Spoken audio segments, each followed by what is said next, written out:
Қайырлы күн достар, бүгін сіздерге мен Objectives and Key Results туралы қысқаша айтып өтейін. Негізі Objectives and Key Results'ты түрлі жерде пайдалануға болады, оны стратегияда, миссияда, тағы да басқа үлкен жоспар түрлерінде пайдалануға болады. Бірақ та мен сіздерге қазір қысқаша бір айға қалай OKR қоюдың болатыны туралы айтып өтейін. Яғни Objectives and Key Results дегеніміз, Objectives дегеніміз мақсат, Key Results дегеніміз сол мақсатқа жетудің қадамдары. Яғни мысалы сізде биыл бір айдың ішінде, например, салмақ тастау, мысалы 5 килограмм салмақ тастау. Ол үшін не істейсіз сіз? Мақсатыңыз 5 килограмм салмақ тастау, ал оған жетудің мақсаты күнделікті 1 километр жүгіру. Яғни сізде общий 30 күнде 30 километр жүгіру керек болады. Яғни бір рет жүгіруіңіз бір тапсырма болады, бір задача болады. Яғни сізде бір айда 30 задача бар. Соны аптаға бөлгенде аптасына 7 километр жүгіруді аптасына. Себебі күніне 1 километр жүгіру.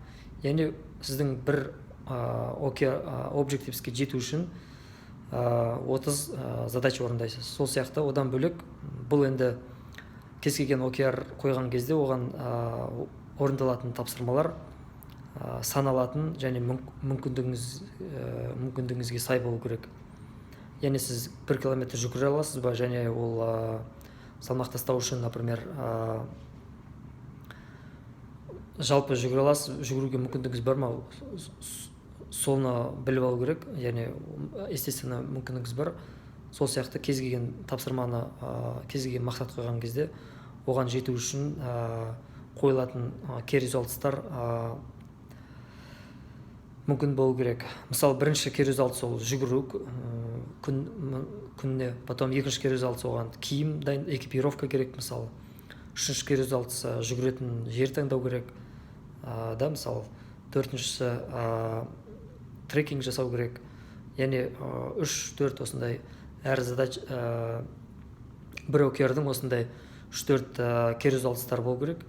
Және сол арқылы сіз мысалы бір аптада 90-80 задача істеуіңіз мүмкін, бірақ ол задачаның барлығы бір мақсат үшін істеледі.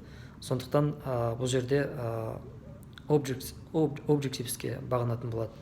Сол сияқты сіз бір айда істейтін жұмыстарыңызды тізімін жасап, оны топтастырып, ол топтастырғаннан кейін сол топ не үшін керек екенін анықтайсыз, яғни мақсатын. Ол бізде Objective болады. Тағы басқа да сұрақтарыңыз болса, маған жекеге хабарлассаңыздар болады. Мен мүмкіндігінше кеңес беруге тырысамын.